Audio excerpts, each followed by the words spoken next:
जय हिंद, राम राम, राधे राधे प्यारे साथियों। आशा करता हूँ आप सब बहुत बढ़िया होंगे, खुश होंगे, स्वस्थ होंगे, मस्त होंगे, ज़बरदस्त जिंदाबाद होंगे।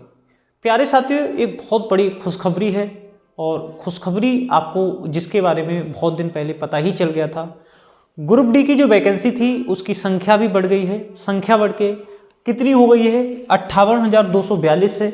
और जैसा कि आपको पता है इस भर्ती की वैकेंसी की जो संख्या है वो आगे भी बढ़ने की क्या है संभावना है।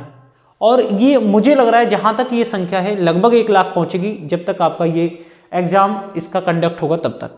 तो बहुत सारे ऐसे अभ्यर्थी थे, बहुत सारे ऐसे साथी थे जो एक अच्छी वैकेंसी की तलाश में थे जिसमें अच्छी खासी संख्या में वैकेंसी हो। और रेलवे की तैयारी करने वाले बहुत सारे साथी ऐसे थे जो फोर्स वगैरह के एग्ज़ाम में नहीं जा पा रहे थे किसी कारणवश, और वो ग्रुप डी या रेलवे की वैकेंसी के लिए बहुत दिनों से तैयारी कर रहे थे या मान लो तैयारी करना चाहते थे।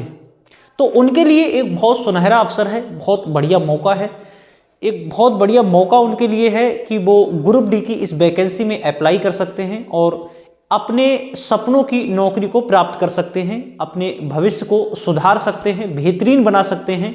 क्योंकि जिस तरह से आपको पता है 8वां वेतन आयोग लागू हो गया है, सैलरी सरकारी जो कर्मचारी हैं, सरकारी जो नौकरी है उनकी इतनी ज़्यादा इंक्रीज हो रही है। और ये तो वैसे भी केंद्र की नौकरी है, तो अब सैलरी और ज़्यादा इसमें क्या होगी 8वें वेतन आयोग के बाद और ज़्यादा क्या होगी बढ़ेगी। तो एक बेहतरीन नौकरी ग्रुप डी की जो है, कुछ लोग कहेंगे कि इसमें ये काम होता है वो काम होता है, इसके बारे में मैं आपसे सब चर्चा करूंगा। पहले मैं आपको पूरी जानकारी इसके लेके आया हूं कि ग्रुप डी वैकेंसी जो भर्ती 2025 की है जिसका नोटिफिकेशन 2024 में आ चुका है, 58,242 इसकी वैकेंसी हो चुकी है। इसमें हम पूरी जानकारी पे हम डिस्कस करेंगे। पूरी जानकारी, पद क्या है, कितने हैं, योग्यता, उम्र, पाठ्यक्रम और डॉक्यूमेंट्स क्या क्या चाहिए होंगे, इन सारी बातों को हम प्यारे साथियों डिस्कस करेंगे। तो सबसे पहले अगर मैं बात करूं आपसे इसमें आरआरबी ग्रुप डी 2025 की, इसमें महत्वपूर्ण तिथियां कौन कौन सी हैं, महत्वपूर्ण डेट्स कौन कौन सी हैं। तो सबसे पहले नोटिफिकेशन आपका आया था, आपको पता है 28 दिसंबर 2024 को आरआरबी ने नोटिफिकेशन जारी किया था। हालांकि उसमें भर्ती की जो संख्या थी वो 58,000 नहीं थी, उसमें 32,000 थी। दिसंबर 2024 की बात है। 3 जनवरी 2025 को एज न्यूज़पेपर, मतलब ये अखबारों में आ गया था, अखबारों ने इसे प्रकाशित कर दिया। तो आप समझ सकते हैं जब अखबारों ने प्रकाशित कर दिया है तो ये भर्ती की विश्वसनीयता पे आप कोई भी सवाल नहीं कर सकते। एप्लीकेशन आपके स्टार्ट होने वाले हैं कब से? 23 जनवरी 2025 से प्यारे साथियों। इसके फॉर्म अप्लाई होना क्या होंगे आपके शुरू हो जाएंगे। और इसकी जो लास्ट डेट है आपके फॉर्म अप्लाई करने की वो 22 फरवरी 2025 है। देखिए साथियों, बड़ी वैकेंसी है, जहां भी बड़ी वैकेंसी होती है आपको पता है उस साइड पे बहुत ज़्यादा लोड होता है। तो आप बिल्कुल भी लास्ट डेट का इंतजार ना करें, शुरू में ही अपना फॉर्म अप्लाई कराएं। ठीक है, थोड़ी सी जानकारी ले लें कि फॉर्म में क्या क्या चाहिए होगा, कौन कौन से डॉक्यूमेंट्स आपको चाहिए होंगे, जो मैं आपको आगे वीडियो में सारे बताऊंगा। ठीक है, एग्जाम डेट क्या रहने वाली है? तो संभावित अभी कोई एग्जाम डेट उन्होंने नहीं बताई है। एग्जाम डेट आप अगस्त मान के चलिए, मेरे हिसाब से अगस्त, जुलाई अगस्त के आसपास आपका एग्जाम होगा। अगस्त सितंबर मान लीजिए, अगस्त सितंबर में आपका इसका एग्जाम हो जाएगा, जहां तक संभावित है अगस्त सितंबर में इसका आपका एग्जाम हो जाएगा। एडमिट कार्ड तो आपको पता है एग्जाम से 8-10 दिन पहले या 15 दिन पहले आपकी एग्जाम सिटी पता चलती है, फिर उसके बाद एग्जाम एडमिट कार्ड आ जाता है। ग्रुप डी भर्ती की अगर मैं आपसे बात करूं प्यारे साथियों, तो इसमें जनरल, अगर फीस की मैं आपसे बात करूं तो जनरल के लिए कितनी है? 500 रुपए है। ठीक है, ओबीसी ईडब्ल्यूएस के लिए भी कितनी है? 500 रुपए फीस है। लेकिन इसमें फायदा क्या है? इसमें जो 400 रुपए होते हैं वो कैसे होते हैं? रिफंडेबल होते हैं। कितने? 400 रुपए कैसे होते हैं? रिफंडेबल होते हैं। ठीक है, इसमें 400 नहीं होगा, यहां पे कितना होगा? 250 होगा। 400 ना होकर कितना होगा प्यारे साथियों? 250 होगा। ये कितना होगा? 250। कितना रिफंडेबल होता है? 250 फीस क्या होती है इसमें? रिफंडेबल होती है। SC ST या जो फिजिकल हैंडीकैप्ड होते हैं 250 रुपए का फॉर्म भरा जाता है, 250 रुपए ही इसमें रिफंडेबल होती है। क्यों रिफंड होगी इसका मैं बताऊंगा आपके। ऑल कैटेगरी जो भी फीमेल हैं, जो भी हमारी महिला साथी होती हैं, उनके लिए 250 रुपए की फीस है और 250 रुपए रिफंडेबल है सारी महिलाओं के लिए। जो भी अभ्यर्थी लड़कियां हैं, महिलाएं, उनके लिए जो फीस है वो रिफंडेबल कब होती है? जब आप CVT फर्स्ट जो एग्जाम है उसे आप क्वालिफाई कर जाते हो, तो एग्जाम क्वालिफाई हो जाता है अगर तभी आपकी फीस रिफंड होगी, वरना आपकी फीस रिफंड नहीं होगी प्यारे साथियों। इस चीज का आप ध्यान रखेंगे, फीस तभी रिफंड होती है जब आपका एग्जाम क्वालिफाई हो जाता है। आरआरबी ग्रुप डी भर्ती में एज लिमिट की अगर हम बात करें तो ये कब से काउंट होगी, तो आपकी 1 जुलाई 2025 से, कब से काउंट होगी, आपकी 1 जुलाई 2025 से आपकी एज काउंट की जाएगी। मिनिमम एज कितनी है आपकी, 18 साल है। मिनिमम आपकी कितनी हो जाएगी, 18, और मैक्सिमम कितनी है, 36 है। मिनिमम 18 है, मैक्सिमम कितनी है, 36 है। ठीक है, ये जनरल के लिए है प्यारे साथियों, कितने के लिए है, जनरल के लिए है। उसके अलावा कैटेगरी के हिसाब से इसमें क्या है, छूट भी है। कैटेगरी के हिसाब से इसमें प्यारे साथियों क्या है, छूट भी है। एजुकेशन क्वालिफिकेशन की बात करें, जिसमें सबसे ज्यादा समस्या थी बच्चों को कि क्या रहने वाला है इसमें, क्या इसमें ITI मांगेंगे, क्या इसमें अप्रेंटिस वगैरह मांगेंगे। तो इस बार ग्रुप डी आरआरबी जो भर्ती है उसमें रेलवे ने क्लियर कर दिया है कि ये जो भर्ती है इसमें अभी हम इस भर्ती में तो हम 10th पास ही ले रहे हैं, लेकिन आगे वाली भर्तियों में ITI मैंडेटरी होगी, ये भी बोला है। लेकिन इस भर्ती में अभी केवल 10th पास ले रहे हैं। ये क्या ले रहे हैं, 10th पास ले रहे हैं। Recognised board, any recognised board, किसी भी बोर्ड से आपने अगर 10वीं की है तो आप इसमें अप्लाई कर सकते हैं। आप क्या कर सकते हैं प्यारे साथियों, इसमें अप्लाई कर सकते हैं। अच्छा, सिलेक्शन प्रोसेस क्या होता है, अगर हम सिलेक्शन प्रोसेस की बात करें तो इसमें अभी तक की मैं अगर बात करूं तो CVT 1 एग्जाम होता था। CVT 1 का मतलब क्या होता है, कंप्यूटर बेस्ड टेस्ट होता है आपका। CVT 1 और CVT 2 का बात कही जा रही है, लेकिन अभी तक ऐसा कुछ रेलवे की तरफ से जारी नहीं हुआ है। तो CVT 1 एक एग्जाम होता है जिसे कंप्यूटर बेस्ड टेस्ट कहते हैं। इसमें क्या होता है, 1/3 की नेगेटिव मार्किंग होती है। इस पे बहुत ध्यान देना है, नेगेटिव मार्किंग कितनी होती है, 1/3 की होती है। नेगेटिव मार्किंग में बहुत ज्यादा नुकसान इसमें होता है। इसमें 3 प्रोसेस, सिलेक्शन प्रोसेस क्या है, सबसे पहले आपका एक एग्जाम होगा, उसके बाद आपका फिजिकल एफिशिएंसी टेस्ट होगा जिसे PET बोलते हैं, उसके बाद आपका डॉक्यूमेंट वेरिफिकेशन होगा, उसके बाद आपका मेडिकल टेस्ट होगा। उसके बाद क्या होगा, आपका मेडिकल टेस्ट होगा।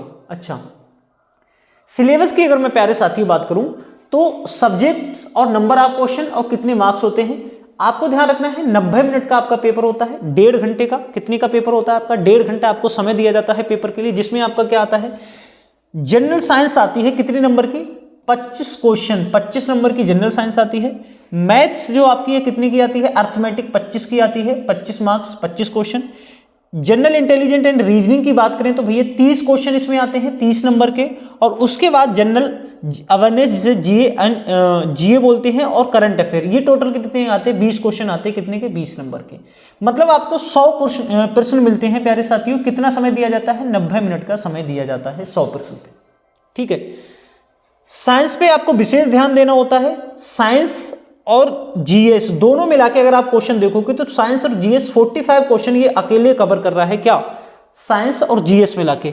सबसे ज्यादा इसमें आप देखो एक फायदा ये कि रीजनिंग के जो क्वेश्चन है वो कितने होते हैं, 30 होते हैं।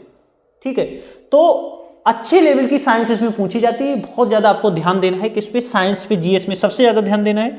बाकी मैथ, रीजनिंग और जो करंट अफेयर वगैरह है वो भी महत्वपूर्ण है। अच्छा, क्या क्या आपको डॉक्यूमेंट चाहिए होंगे, कई सारे बच्चों की समस्या थी कि सर डॉक्यूमेंट्स क्या चाहिए होंगे। एक आपको आधार कार्ड चाहिए होगा, अप्लाई कराते समय आधार कार्ड और आइडेंटिटी प्रूफ चाहिए होगा, लेकिन सबसे ज्यादा अभी क्या चल रहा है, आधार कार्ड ही चाहिए होगा। 10th एंड 12th की मार्कशीट चाहिए होगी। अगर आपने 10th कर लिखी है तो 10th, और 12th भी किया है तो दोनों की। ठीक है, अगर आप नहीं भी लगाते तब भी कोई बात नहीं है, 10th और 12th की नहीं लगाते हैं, फिर आपको आगे दिक्कत होती है। आगे क्या दिक्कत होती है, जब आपका अगर आप 10th लगा देते हैं, आपके पास जो भी योग्यताएं हैं वो सारी लगाना चाहिए। मतलब एजुकेशनल की अगर मैं बात कर रहा हूं तो आपने कोई ग्रेजुएशन कर रखा है तो उसे जरूर लगाओ, जिससे आगे प्रमोशन जो प्रोसेस होता है उसमें आपको फायदा होता है। ठीक है, बाकी बीच बीच में रेलवे एग्जाम भी कंडक्ट कराता रहता है, केवल उन्हीं लोगों के लिए जो उसके विभाग में काम कर रहे होते हैं। तो जो भी आपके पास है लगा दें, लेकिन मिनिमम इसमें क्या चाहिए, 10th चाहिए। कास्ट सर्टिफिकेट चाहिए किसके लिए, रिजर्व कैटेगरी वालों के लिए। जैसे मान लो कोई SC का है या OBC का है, उनके लिए कास्ट सर्टिफिकेट चाहिए, बाकी के अदर के लिए नहीं चाहिए। पासपोर्ट साइज फोटो चाहिए, सिग्नेचर, एजुकेशनल जो भी सर्टिफिकेट आपके लगेंगे वो चाहिए होंगे 10th के 12th के। और कैटेगरी स्पेसिफाइड डॉक्यूमेंट चाहिए इन द स्पेसिफाइड फॉर्मेट। मतलब जो भी आप जिस कैटेगरी से हो और अगर उस पर आप में छूट लेना चाहते हो, उससे अगर आपको छूट मिल रही है तो वो आपको चाहिए चाहिए। जैसे मान लो OBC से हो तो OBC, SC है तो आप SC, जनरल अगर EWS से हैं तो आपको EWS का चाहिए होगा। तो ये क्या होगा, एक सिलेक्शन प्रोसेस होगा आपका, किसका, RRB ग्रुप डी के लिए। ठीक है, RRB ग्रुप डी के लिए क्या होगा, आपका सिलेक्शन प्रोसेस होगा। अब मैं बात करूं तैयारी की प्यारे साथियों, किसकी बात करूंगा, तैयारी की। तो देखो आपको बहुत सारे लोग मिल जाएंगे, पेड कोर्स मिल जाएंगे आपको यूट्यूब पे, बहुत सारे ऐप पे मिल जाएंगे, ऑफलाइन मिल जाएंगे। तो देखो ऑफलाइन तो बैच स्टार्ट हो चुके हैं, ऑफलाइन बैच स्टार्ट हो चुके हैं। तो ऑफलाइन बैच आप स्पेशल बैच ज्वाइन कर सकते हैं केवल ग्रुप डी के लिए। Offline batch special batch join कर सकते हैं ग्रुप डी के लिए। ठीक है, ग्रुप डी के लिए स्पेशल बैच ज्वाइन कर सकते हैं। आप कॉल कर सकते हैं मेरे नंबर पे, इस नंबर पे आप संपर्क कर सकते हैं, ठीक है। स्पेशल अगर आप ग्रुप डी के लिए स्पेशल बैच ऑफलाइन ज्वाइन करना चाहते हैं, कहाँ ज्वाइन करना है आपको, कहाँ ज्वाइन करना है, तो आपको पता है शहीद भगत सिंह कोचिंग इंस्टीट्यूट, शहीद भगत सिंह कोचिंग इंस्टीट्यूट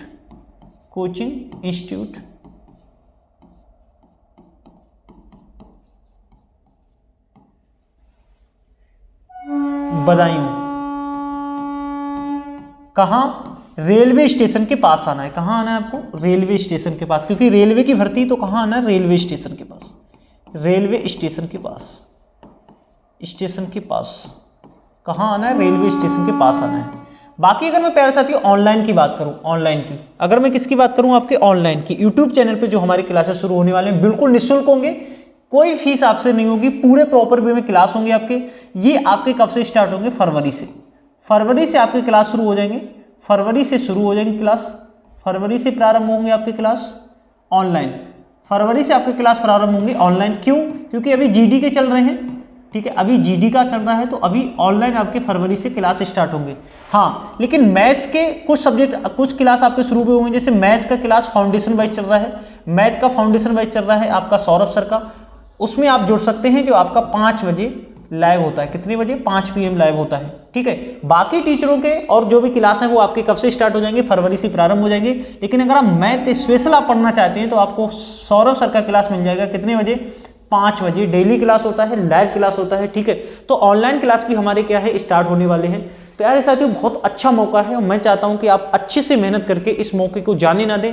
इस मौका जो आपको एक बेहतरीन मौका मिल रहा है, इससे जरूर इस मौके को बनाएं और इसमें एक सरकारी नौकरी सुनिश्चित करें। 2025 आपके लिए मंगलमय तभी होगा जब आप एक सरकारी नौकरी सुनिश्चित कर पाएंगे, ठीक है। प्यारे साथियों, स्वस्थ रहो, मस्त रहो, इंकलाब जिंदाबाद।